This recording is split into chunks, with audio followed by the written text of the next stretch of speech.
Good evening and welcome to Chicago Tonight on this historic day in national and state politics. I'm Paris Schutz. And I'm Brandis Friedman. On the show tonight, I am not choosing a side, I'm choosing truth.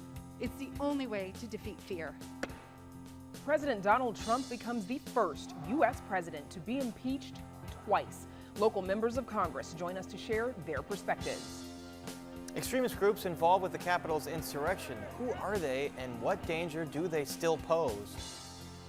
Now we hear talk of healing after the criminal acts are completed. Our Spotlight Politics team delves deeper into the impeachment as well as a momentous day in Springfield. We're going to work together.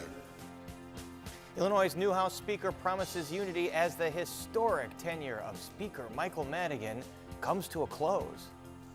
And how researchers at Argonne National Laboratory just outside Chicago helped fast-track the development of coronavirus vaccines.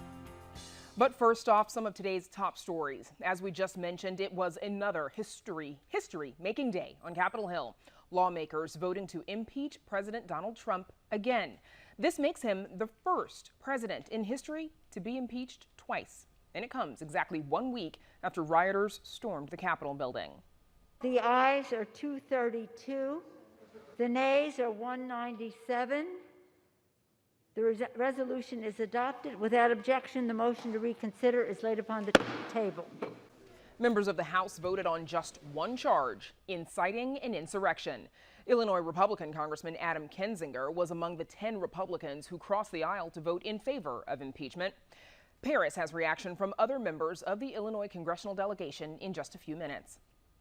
Under a sweeping 765-page criminal justice reform bill passed in Springfield today, judges would no longer be allowed to set a cash bail for criminal defendants unless they are deemed a flight risk or a risk to society. Ending cash bail is just one of the changes that would be implemented if Governor J.B. Pritzker signs the legislation. The measure, pushed through by the Black Caucus, could also require police officers across Illinois to be licensed by the state and outfitted with body cameras. Critics, though, say the changes would tie the hands of police officers while allowing criminals to run free. There's more of this story on our website, and Amanda Vinicky will have a live report on the other big news from Springfield, the new House Speaker, in just a few minutes. Chicagoans aged 65 and over will be allowed to start receiving their COVID-19 vaccinations next week. That's if there are doses available after healthcare workers and residents of long-term care facilities have been vaccinated. Chicago Public Health Commissioner Dr. Allison Arwady told a city council committee today her office is encouraging doctors to prioritize older Chicagoans with health issues. The city is receiving 32,000 doses of the vaccine a week, but it's not yet clear how many doses will be available for older residents. Arwady says there is no citywide registry for the vaccine and that most people will get vaccinated through their doctors. Meanwhile, Illinois health officials report more than 5,800 additional cases of the coronavirus have been diagnosed and 97 more deaths. The state's total number of cases is more than 1,046,000, including 17,840 deaths. The state's test positivity rate is 8.3%. And now to Paris and local members of Congress on this big day in Washington. Paris. Brandis, it's official and historic. President Donald Trump is the first U.S. president to be impeached twice by Congress.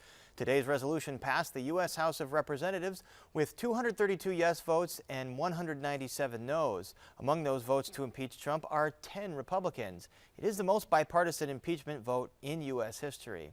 And now that article of impeachment moves on to the Senate, which is not currently in session. Joining us are 4 members of Congress from Illinois' delegation to offer their perspectives.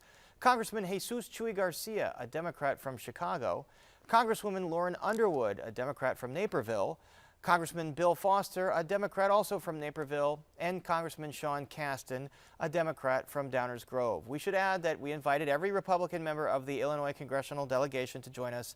None responded to us today. We are thankful that you all are here. First, Congresswoman Underwood, explain your vote to impeach today. Well, I participated, as I do as a member of Congress, in the events on January 6th when we were gathered in the Capitol to certify the election.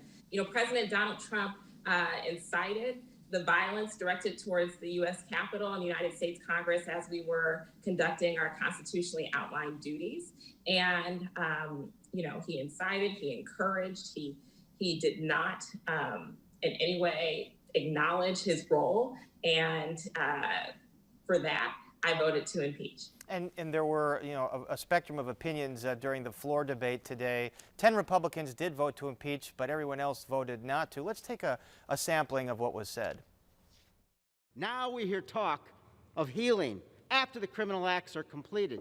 Never as a criminal defense attorney did I say, Judge, yeah, my guy completed the armed robbery, but let's heal now. No, there was accountability. Today, the second annual impeachment of President Trump isn't really about actual words spoken out of rally.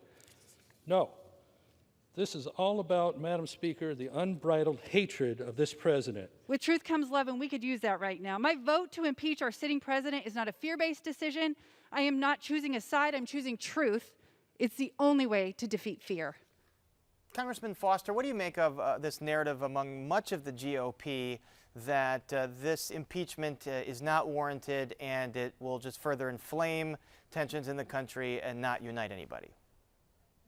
I think most of them know that that's not correct.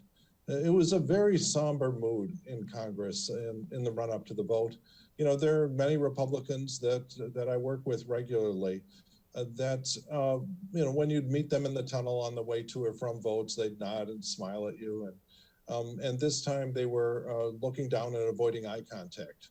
And they knew how they were going to vote, and they knew that the eyes of history would not look kindly on the vote that they were about to take. But they feel politically constrained by being part of the party of Trump, and they're simply not willing to have the political courage to do what they, in their hearts, actually know is correct. Congressman Garcia, do you think that most of those Republicans are just taking a political vote, fearing the backlash from the Trump base, or are they true believers?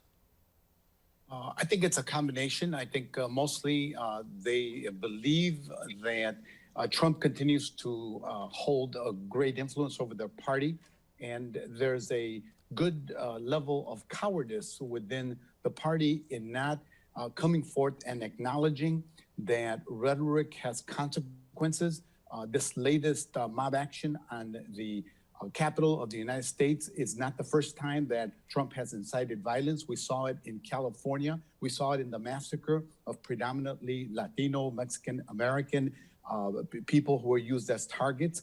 So that rhetoric has consequences. This is probably the worst national example. They're fearful, and the only thing they can try to do is justify and seek to cast us as being unreasonable and not willing to reconcile and unify. In order to reconcile, you must have admission of truth, and the consequences of what will happen will be with the country for many generations to come. Now, Congressman Caston, some mixed signals from Senate Majority Leader for now, Mitch McConnell, saying he is open to convicting, but the trial will not be held until the day of Biden's inauguration and beyond.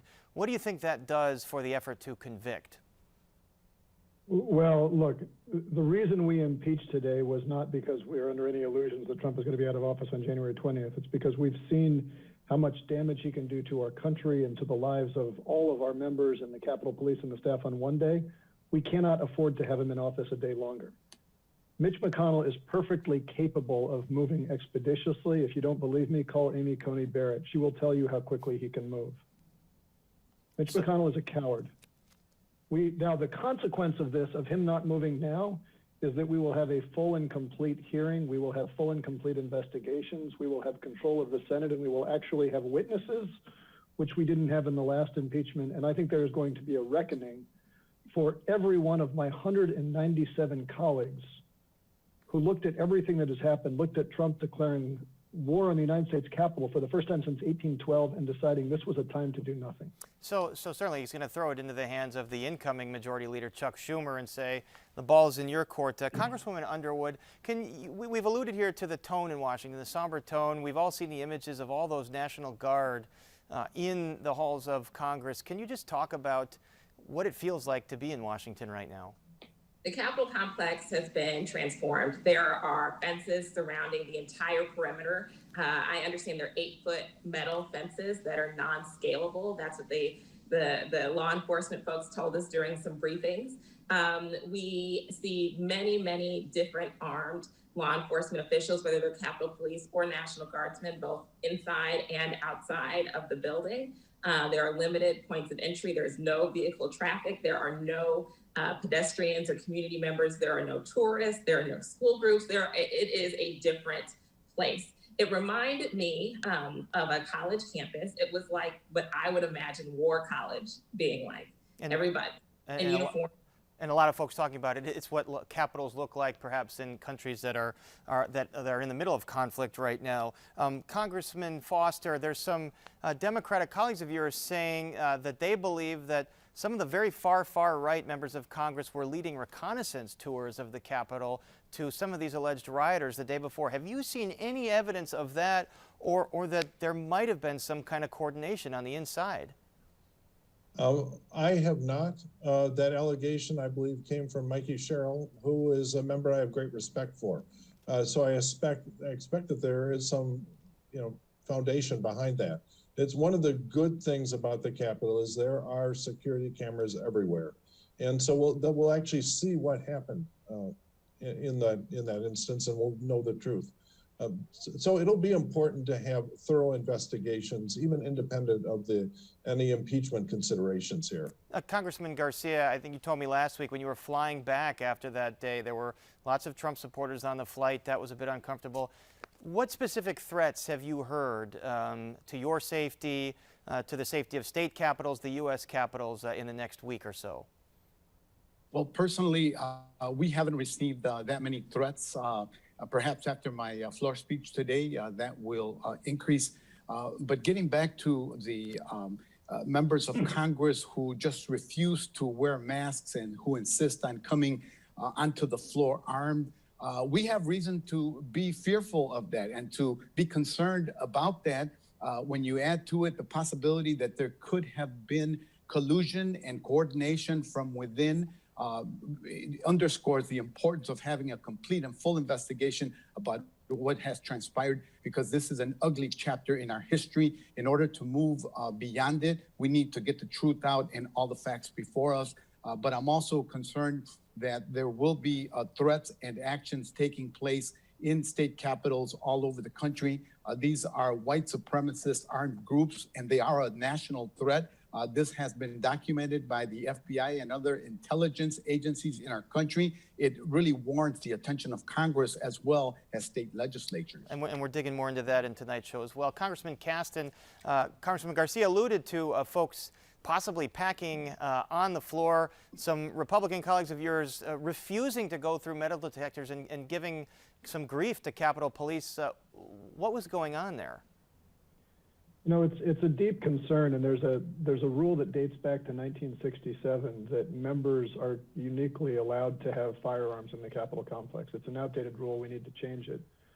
But there's a genuine fear on Capitol Hill right now. We walked in yesterday to these magnetometers, and the first thought that goes through your head is you can't get on the House floor unless you're a member of Congress or limited staff. It's abundantly clear who we're protecting ourselves from. And when those people who we are protecting ourselves from are then going straight through the magnetometer, setting it off, and insisting that they have a constitutional right. And you're talking about some of your Republican colleagues.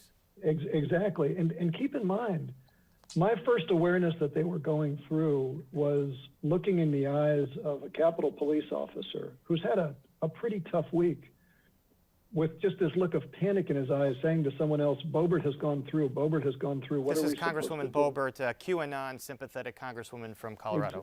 Exactly. Think about, imagine if your kid was in a school shooting and the next day that kid had to be exposed to saying there's someone who's gone through who might have a gun and it's a teacher, right? That is the circumstance that these people are creating. For what? What do you possibly gain other than to create fear and create a circumstance where we in Congress do not know which of our colleagues are actually trying to undermine our life and liberty? It certainly seems like an unthinkable situation in the halls of Congress. We're going to have to leave it there. Again, we invited every Republican member of the Illinois Congressional delegation to join us. None responded today. But our thanks to Representatives Garcia, Underwood, Foster, and Caston. Stay safe. Thank you so much for joining us. Thank you. And it's also a historic day in state politics. After a whirlwind of activity, the Illinois House has a new speaker for the first time since 1996. Amanda Vinicky joins us now from Springfield. Amanda. Paris, this is doubly historic, and the degree to which cannot be overstated. Today marks the end of now just State Representative Michael Madigan's record run as Speaker of the Illinois House. And for the first time, a black legislator will fill that role. Will faithfully discharge the duties of the office of Speaker the duties of the office of Speaker of the Illinois House of Representatives. When Madigan first became a state lawmaker 50 years ago, Representative Emanuel Chris Welch wasn't even born. He will be 50 soon. Welch promised to do his new job with integrity and to make changes to how Madigan has operated the House these past 36 years. At the same time, Welch heaped heavy praise on his predecessor. That our state would not be where it is today without Speaker Madigan. We have to acknowledge that fact. While our state has many problems, our schools are better, more children have access to health care, and our working class families can more easily live the American dream, thanks to the strong leadership of Speaker Madigan. While Madigan did receive a standing ovation to those remarks, he was effectively pushed out of the Speaker's chair by members of his own party amid the ComEd ethics scandal. Madigan today gave up the gavel without a speech, merely issuing a statement saying that it was the honor of a lifetime to serve as Speaker. It is my sincere hope today that the caucus I leave to Welch and to all who will serve alongside him is stronger than when I began, he said.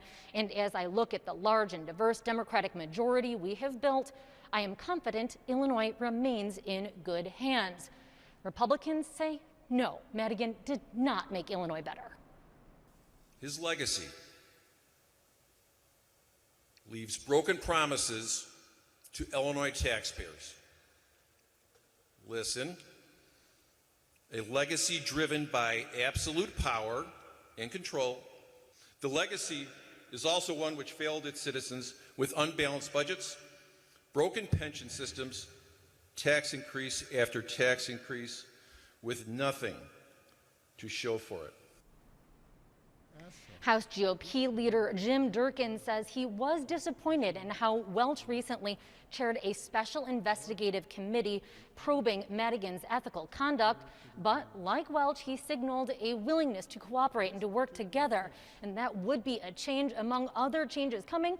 While Madigan has continued to work as a property tax attorney, Welch, who is a partner at a law firm, signaled that he's willing to step away from that private work. And unlike Madigan, Welch signaled he doesn't want to be Speaker forever. I think 10 years is an appropriate term limit. Is that going to be a rule? You commit to that? I think we can make it a law. You know, let's pass a bill. Still, Welch is coming to his newly prominent position with baggage. According to a report in the Chicago Tribune, in 2002, an ex-girlfriend filed a police report saying Welch slammed her head into a counter during an argument. He has twice otherwise been accused of retaliating against women. Reporters asked Welch about the incidents this afternoon. Here's his response. I don't think we really need to go beyond that statement. I respect the privacy of the individuals involved, and there's no need to really go into that. But I will say this, I think you have to recognize that one incident was over 20 years ago. 20 years ago, in my lifetime, that was a long time ago. People mature, they would look back and would do things differently, handle situations differently. And I think my life's work here in the legislature shows my respect of women. The statement that Welch was referring to was released last night, and it really only talks about that 2002 claim of the physical altercation, allegedly anyway, because in the statement he describes it as a verbal argument. I will be honest that I have reconciled with the individual since that night. In fact, after our dispute, we sought out the authorities ourselves, the statement reads. Their family lives in my district and are proud supporters of my public service and work.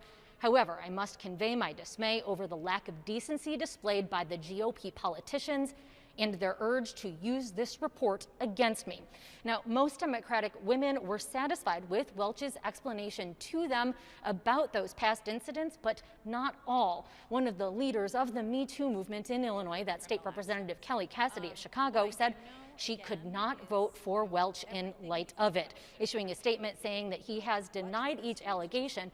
And we certainly have seen plenty of examples of black men being wrongfully accused. But Cassidy says, I feel strongly that I have been too outspoken on issues of sexual harassment and domestic violence to simply ignore these questions. Cassidy now calling for a vigorous review of the incidents. Now, meanwhile, Madigan has not lost all power. He does remain a state representative, also chair of the Democratic Party of Illinois. He is leaving a lot of work to new Illinois House Speaker Chris Welch, starting with Illinois' budget, which has a big deficit. But Paris, that is a story for another day. So for now, back to you. Amanda, it's a changing of the guard down there, but Welch has been close to Madigan. Maybe not a total sea change. We'll have to see. And we'll see you coming up later in the program. And up next, a look at the extremist groups involved with the Capitol's insurrection and the dangers that they could still pose. Good evening and welcome to Chicago Tonight, Black Voices. What do you believe prevents a strong coalition of Black and Latino communities forming across the communities? I want us to, as a nation, to find a way to come together. Go down the block, get it from someone local, and keep the money in the community. Black joy and the Black experience is magical.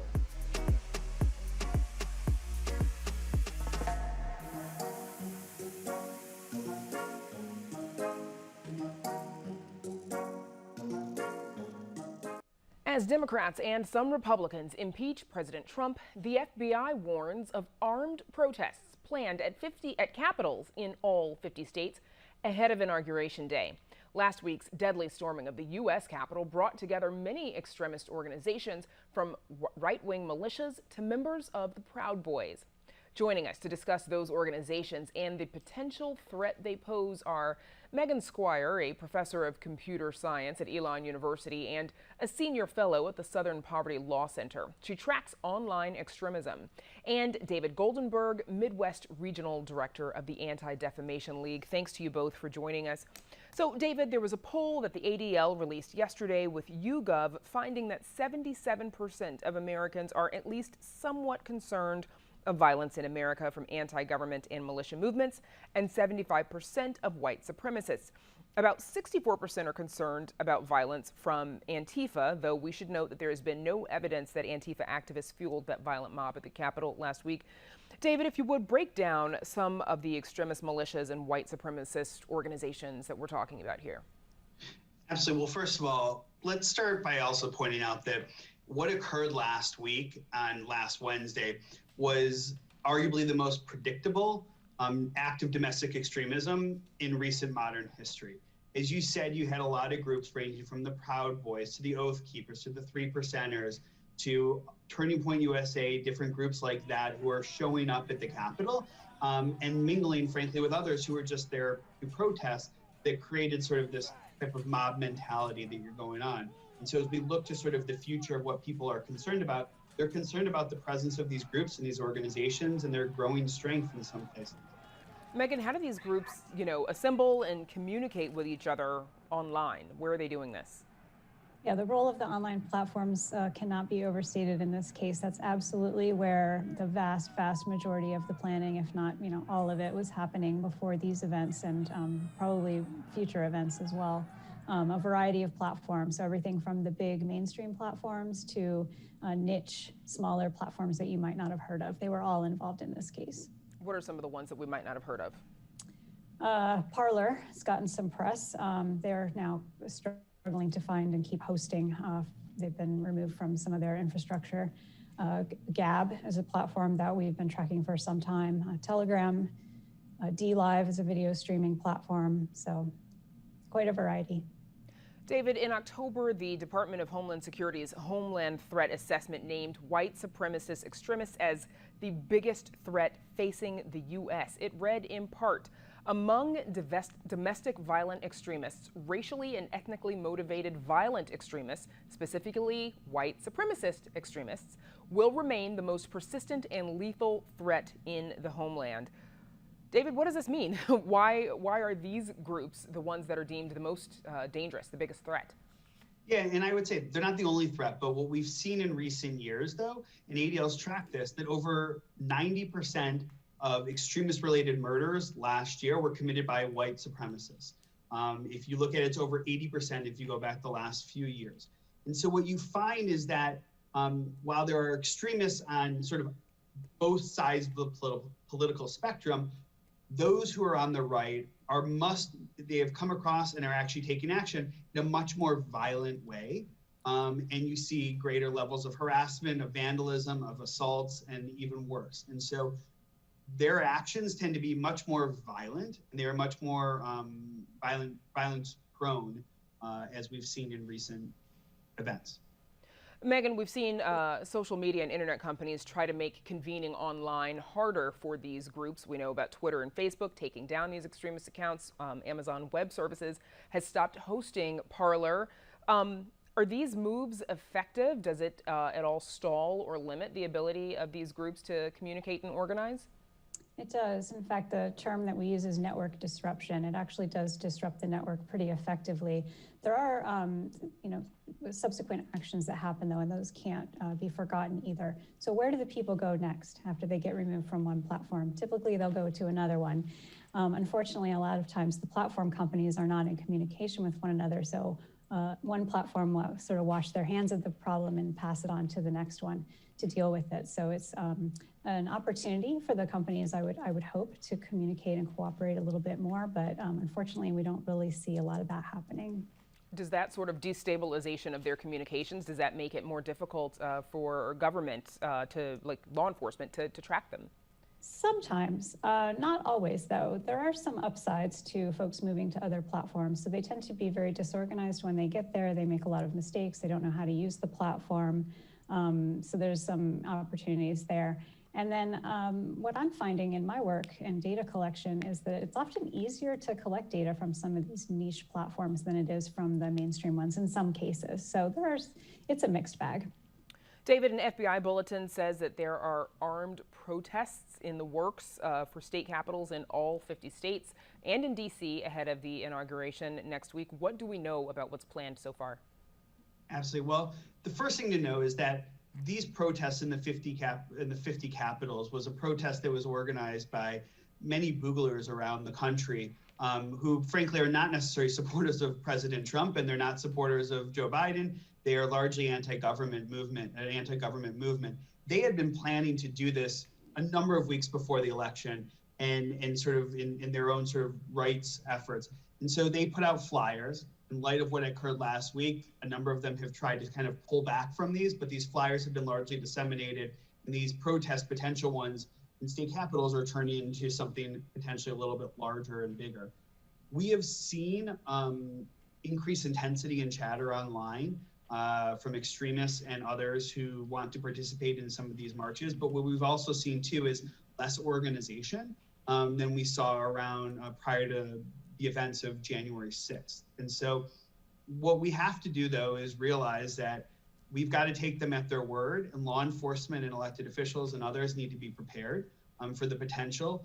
Again, when you get these extremists mingling with others who might just be there to protest, it creates a very volatile situation where violence is really possible. And Megan, we've got about 20 seconds left. Leading up to last week's attack on the Capitol, were conversations different? Were they different from what we had seen leading up to, for example, the 2017 Unite the Right rally in Charlottesville?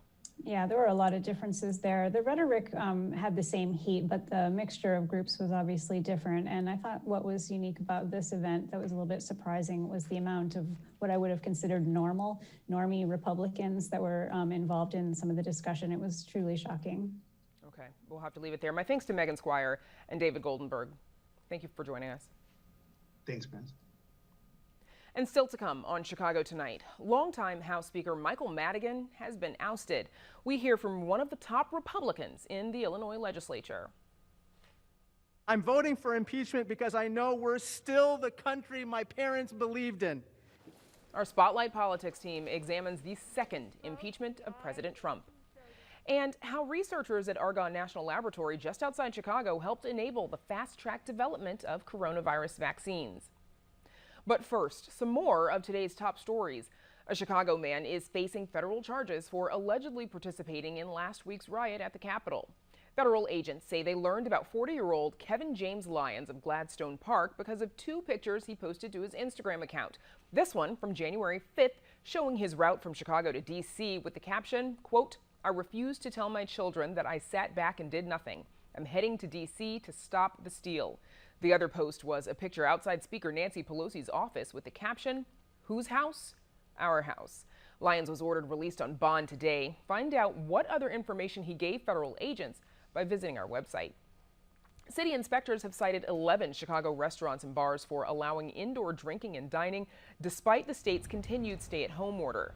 The city conducted 105 investigations late last week and also cited 2 unlicensed businesses, one a home and another at a business, both in the Bucktown neighborhood. Since March, inspectors have cited 395 businesses for violating COVID-19 regulations. And now to Paris with more from the state capitol, Paris. That's right, Brandis. It's been quite a historic day in our nation's capital and at the state capitol, where Michael Madigan's longtime role as Speaker of the Illinois House came to an end today. Amanda Vinicky joins us now once again from where it all happened. Amanda. Yes, and I am joined now not by a member of the Illinois House, but I know you couldn't get any congressional Republicans on the program, Paris. We are joined, however, by one of the leading state Republicans, and that is the minority leader of the state Senate, Dan McConkey of Hawthorne Woods. Thanks so very much. And so this is your first term as the minority leader, the top Republican in the state Senate. What are you hoping to accomplish in this new session just beginning today? Well, you know, there's a whole lot of things that we should be addressing, immediately. I would have preferred to stay here, work through the next weeks. We've got pandemic recovery that needs to take place, budget issues. We still have a massive budget hole due to COVID, and frankly, a massively out of balance budget that not a single Republican supported this year, and we're still billions of dollars in the hole. There's a whole bunch of work that needs to be done. Unemployment fraud, our phones are being, ringing off the hook about people who are having problems with the way in which state government is working. The legislature should be involved, stepping in and doing this right away, and we haven't touched any on any of that this week. You will be working on all of those issues now, not with Illinois House Speaker Michael Madigan, a huge change for Illinois politics and under this Capitol dome that we're at now. What are your thoughts on the legacy of Michael Madigan, for better or for worse, and the new speaker, Chris Welch? Well, over the years, the Speaker Madigan really did control this state in a manner that is almost unprecedented in any other state. We just don't see this elsewhere. The fact that he was the head of the party as well as the Speaker of the House, he was able to maintain a certain level of control over individual legislators that we just don't see elsewhere. Now, what I think is a real opportunity for incoming Speaker Welch to be able to do is to take a step and really begin to devolve power from the leadership where it's concentrated now back to individual members so that they can actually represent their constituents, and ultimately back to the people so that this isn't a top, down run state. Instead, this is something where the voters actually feel like their voice can be heard in Springfield again. And we've got about 30 seconds left to hear. And can you talk about part of that, this top-down leadership, your frustration? There was a lot of action really well into the wee hours of the morning, including on a major criminal justice and policing bill. Yeah, so at 3:04 a.m. today, we got over a 700-page bill dropped on us. At 4:04 a.m., 1 hour later, we start debating on it. We don't even know what's in it. This is antithetical to democracy. If people want to have trust in Springfield and actually have quality public policy coming out of their government. We need to actually allow the public to be involved, the media to be involved, and actually have enough time necessary to really digest this and debate it to make sure it's done right. And that is something that you are looking to introduce into the Senate rules. Thanks so much for joining us and talking with us about it. And I'm sure we'll be having plenty as this new session gets underway. That's once again Senate Republican leader Dan McConkey and Paris Brandis. Back to you guys. Yeah, Amanda, and I know you were out until 4 a.m. Covering the Capitol and then back at it at 8 a.m., so hopefully you've had enough caffeine today. Thank you very much, and we'll see you in just a bit. But up next, a look at the tools Argonne National Laboratory has used to help fight the battle against COVID-19. Coverage of science and technology on Chicago Tonight is made possible in part by Joel M. Friedman, president of the Alvin H. Baum Family Fund. A lot of the groundwork to develop a successful COVID-19 vaccine happened right here in the Chicago area at Argonne National Laboratory. The gene sequence of the virus that causes COVID-19 was first published by Chinese researchers 1 year ago this past Sunday. The publication enabled researchers around the world to begin developing vaccines to defeat the deadly virus that was first diagnosed in the U.S. on January 20th, 2020. And Argonne has been instrumental in that effort. And joining us now to talk about the multiple ways in which Argonne has been working on the battle against the coronavirus is Dr. Stephen Streifer, Deputy Laboratory Director for Science and the Director of the Advanced Photon Source at Argonne National Laboratory. Streifer is one of the co-leads of the COVID-19 response group for the Department of Energy. Stephen Streifer, thank you so much for being here. Oh, absolutely a pleasure. Thank you for having me to talk about what we're doing to try to fight this devastating pandemic. And so this research has been going on for decades before the COVID-19 variant was discovered. So tell us how the research that you've done on viruses helped lead to the fast development of a vaccine for COVID-19. So if we see further, it's because we stand on the backs of giants. That's exactly it. And it really illustrates the power of basic research. So going back into the early 2000s, researchers using the Advanced Photon Source, really a giant X-ray microscope, have been studying the atomic structure of proteins that make up viruses, a different family of viruses than the one that causes COVID-19, but other viruses and how they infect human cells. And essentially what they were able to do is, based on that, understand the ways in which they could design vaccines that would prevent these viruses from attacking human cells. And therefore, when SARS-CoV-2 materialized at the beginning of this year, end of last year, they were very quickly able to adapt that work to the specifics of COVID-19, really taking 10 years of research in a very, very short time frame, compressing that into just a few days or weeks, and make the vaccines that now are available, or come up with the ideas for the vaccines that are now available. And a big part of this is research done on the so-called spike protein. Tell us what the spike protein is and why that's so instrumental. So the spike protein is this thing, we've all seen the drawings of the animations, that sticks out of the surface of the virus that latches onto receptors of the human cells, is the first step in the virus broaching the barrier of the cell and infecting the human cell.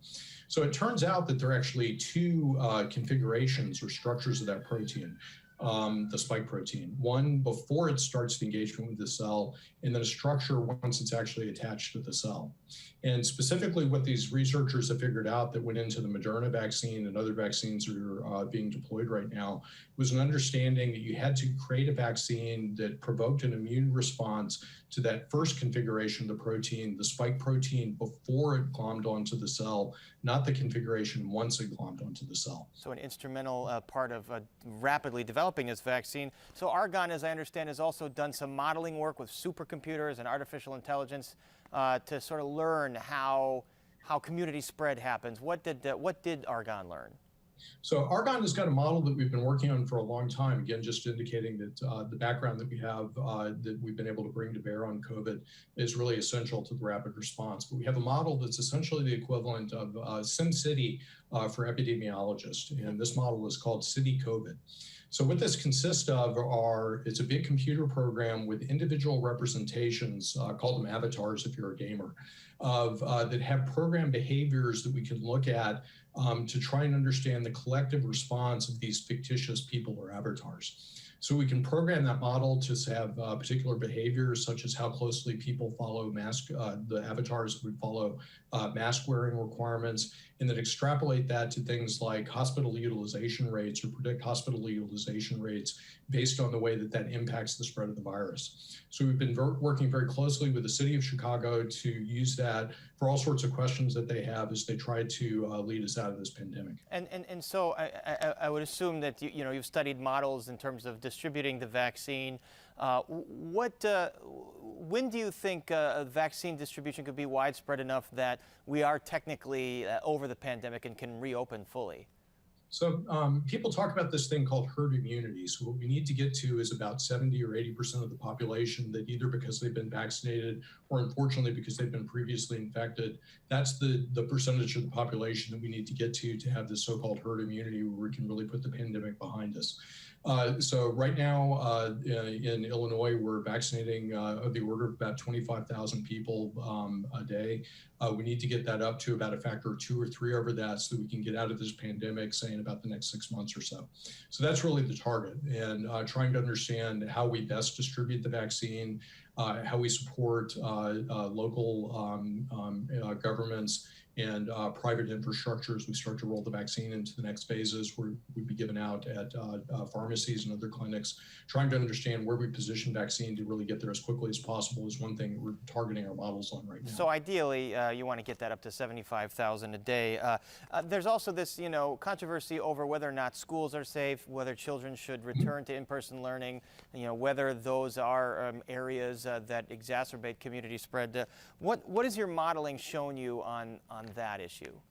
So what the models show is it's best thought of as a zero-sum game. So every interaction that we have with other people increases by a very small amount the statistical chance of spreading the virus. So what we need to do is keep that transmission below the rate, the so-called R effective number below 1, where one person is giving the virus on average to less than one person so that the virus stamps out. So if you look at the aggregate of behaviors, this is really what we need to do. So turns out that having kids in school doesn't increase that transmission rate very much. What we need to do is compensate by that, for instance, by potentially doing things like further limiting other types of interactions that we might have at restaurants, for instance. So it's this trade-off that we have to understand and we have to manage to really make the best of society. Dr. Stephen Streifer, thank you so much for joining us. Absolutely a pleasure to be here, and let's put this pandemic behind us. All right, sounds like a plan. And up next, our Spotlight Politics team breaks down which Republicans jumped the party ship and voted to impeach President Trump. But first, we look at the weather.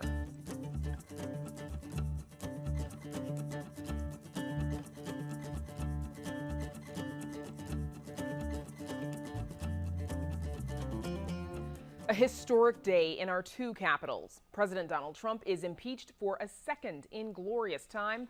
And our Spotlight Politics team also turns to Springfield, where Michael Madigan hands the Speaker's gavel over to new leadership. Here with all that and more is, of course, our Spotlight Politics team of Amanda Vinicky, Heather Sharon, and Paris Schutz. So the second impeachment came swiftly for President Trump. Let's hear what Speaker Nancy Pelosi and Republican Jim Jordan said at the beginning of the proceedings. And we know that the President of the United States incited this insurrection, this armed rebellion against our common country. He must go. He is a clear and present danger to the nation that we all love. We should be focused on bringing the nation together. Instead, Democrats are going to impeach the president for a second time 1 week before he leaves office. Why? Why? Politics and the fact that they want to cancel the president.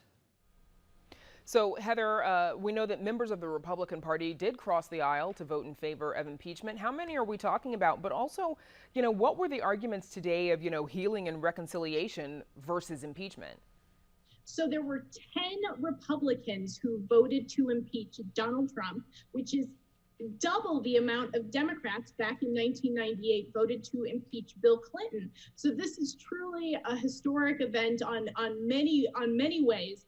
But I think that definitely qualifies as a bipartisan impeachment and really the only one in American history. You heard Jim Jordan say that it was time to sort of let bygones be bygones and put this all behind him. I think that didn't hold much water for people like Nancy Pelosi and other Democrats, because Jim Jordan was among the Republicans who voted to overturn the results of the Arizona and Pennsylvania presidential elections, which is, of course, sort of part of this disinformation about the outcome of the presidential election and whether there were sort of irregularities, which we know there were not. So I don't think that Democrats are sort of hearing those calls for reconciliation. They say first there must be accountability and punishment, and then reconciliation. Now, the president, who was permanently suspended from Twitter, he took to the official White House Twitter account to post a video in which he didn't even mention the impeachment. Take a look. I want to be very clear. I unequivocally condemn the violence that we saw last week. Violence and vandalism have absolutely no place in our country and no place in our movement. Paris, what is the point of releasing that video? Is the statement intended to help him with the trial in the Senate legally once he's out of the White House officially? Brandis, it sounds like a day late or 7 days late and maybe $7 short. And he's condemning the violence, but he didn't do it forcefully 7 days ago. One would think that perhaps he's getting legal advice to indemnify himself for any future litigation. I mean, there have been a lot of reports that lawyers have told him he is exposed legally for his role, the words that he used in that speech to incite rioters. And what wasn't in that statement today? Any mention of congratulations to Joe Biden, any mention that, traipsing around the country for 2 weeks saying it was a stolen election, it was a rigged election, which was false, which was a big lie. None of that was in that speech. And if you really want to bring the temperature down, that's why the temperature is so up, because millions and millions of people erroneously believe that the election was stolen, that democracy was ripped from under them, when that's not the case, and the president still won't acknowledge that. So we also know that, Amanda, Senate leader Mitch McConnell rejected an emergency session for the impeachment trial. So what could that mean? I mean, could we theoretically have a Senate impeachment trial when the new president is being inaugurated after the current president is out of the office? Sure, we could most certainly see that happen. Let's remember that while McConnell has changed his tune some on President Trump, not completely, McConnell is still very much looking out for Republicans, so that presumably plays a part in things. That said, we have to, I think, keep in mind that the process going on right now is a very different one entirely from the prior impeachment that Trump went through. This isn't a matter of a confusing case of what's happening in the Ukraine and obstruction of justice and who says what. That was very complicated. This situation is not. Americans all watched it play out in their TV screens and I think have opinions about it. So it's a different sort of political calculus as this could land in the lap of a Democratic-led U.S. Senate. And Heather, if it should happen after the inauguration, what's the legality of that? It's still legal to impeach a former president? It is by all legal accounts, although of course there are dissenters, especially those who have been supportive of President Trump in the past.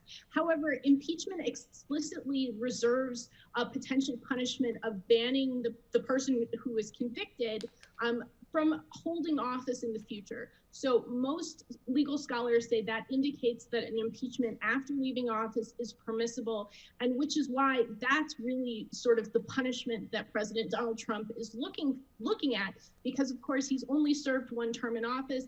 He could be eligible to run again in 2024. And the question I think really becomes, do 17 Republicans want to prevent him from running again in 2024 because of his conduct regarding the election and the insurrection at the Capitol? That is what we will be facing in the coming days. Paris, would a trial that happens after the inauguration, would that hamstring the business of the Senate that needs to be happening once a new Senate is seated? Well, the new Senate comes back next Tuesday, the 19th. There are already, appointments for committee hearings on some of Biden's cabinet nominees. And, the president-elect has been saying they need to rush some of those, especially the national security folks, because of the totally fraught situation right now with security and with possible terrorist activity and 15,000 National Guard troops in Washington, but they're not really getting that expedited hearing. There's also been a lot of crowing about the fact that, because the president was challenging the election, transition has gone slower for a lot of these cabinet nominees, so they're behind. And they're behind at a time when the country is facing an inordinate amount of crises. It doesn't seem like that the impeachment, the conviction trial is going to go right ahead on the 20th. I think it seems like Democrats, the incoming Majority Leader Chuck Schumer, Joe Biden, want to get those cabinet members seated and started on coronavirus relief. So let's talk about security moving forward. There are now metal detectors to get on the House floor in Congress. There are also metal detectors to get in all of those buildings. But some GOP members are fighting and circumventing the ones on the House floor. Paris, talk a little bit about that. What's going on there? Well, you heard some of the Congress folks earlier today talk about they're kind of afraid. I mean, this is a situation where you would think you're in the Civil War, post-Reconstruction era, where there are Congress members dueling on the floor. I mean, there was a Congresswoman, Lauren Boebert from Colorado, who has been sympathetic to the QAnon conspiracy theory, who repeatedly refused to go through the metal detector, the magnetometer, walked away from the Capitol Police. There's been some anger from some of these members at the Capitol Police for daring to stop them if their bag went off. And this comes as there are congressmen openly questioning whether some of their very far-right colleagues were somehow helping or assisting some of these rioters. There's no evidence of that thus far. There's just claims that have been made. So you heard the genuine fear right now that it's not just about politics, it's not just about one-upsmanship, it's about a genuine public safety fear. And that's a situation I don't think you would expect that we would have seen in our country and in our politics. Yeah, a lot to talk about there, but before we run out of time, we have got to talk about the stuff that happened in Springfield today. Amanda, set the scene for us when Mike Madigan finally yielded the Speaker's gavel. Brandis, it is a bizarre scene, in part, of course, because of just the incredible nature. I don't think anybody could have predicted this happening. Madigan, seen for so long as invincible, all-powerful. The old adage constantly used, he's playing not even chess, but 3D chess, while the rest of us are playing checkers or not even thinking a game is happening. And yet, he did fall at the mercy. It was, I think, an ethics scandal, the Me Too movement, a change in culture.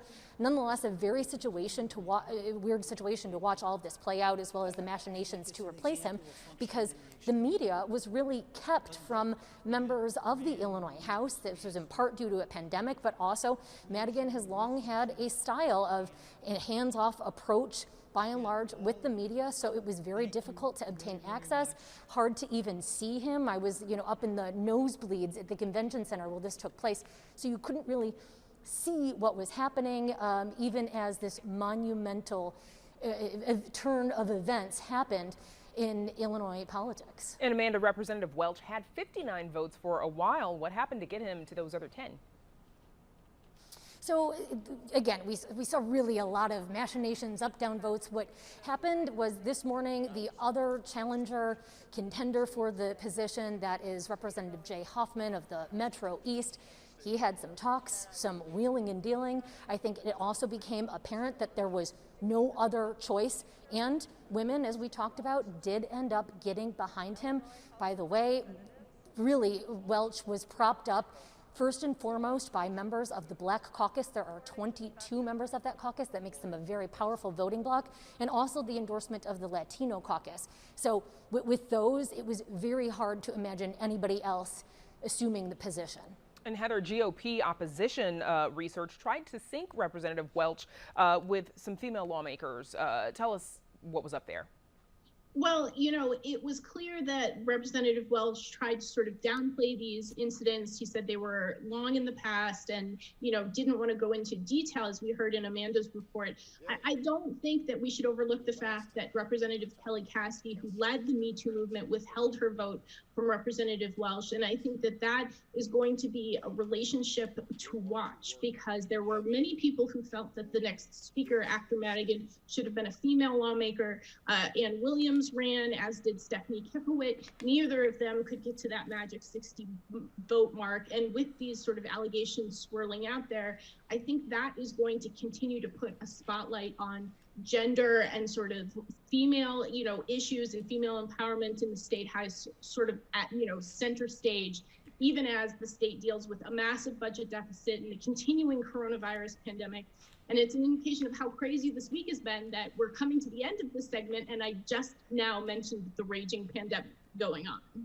Yeah, because there's nothing else going on. My thanks to our Spotlight Politics team, Amanda Vinicky, Heather Sharon, and of course, Paris.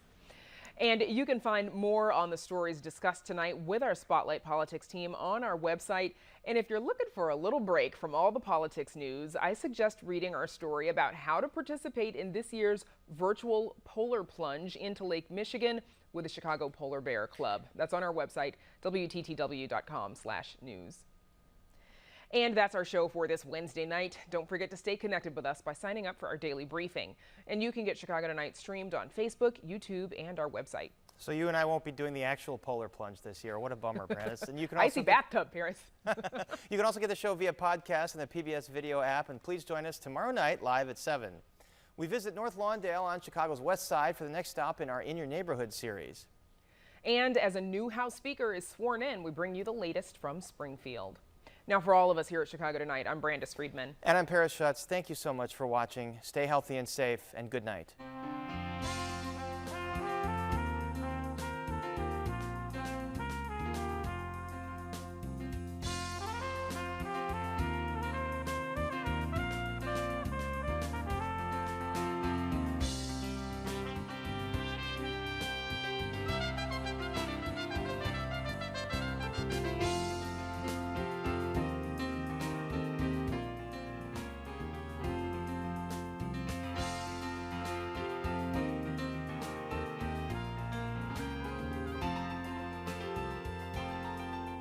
Closed captioning is made possible by Robert A. Clifford and Clifford Law Offices, a Chicago personal injury and wrongful death firm, sponsoring a free continuing legal education program for over a decade for lawyers across the state.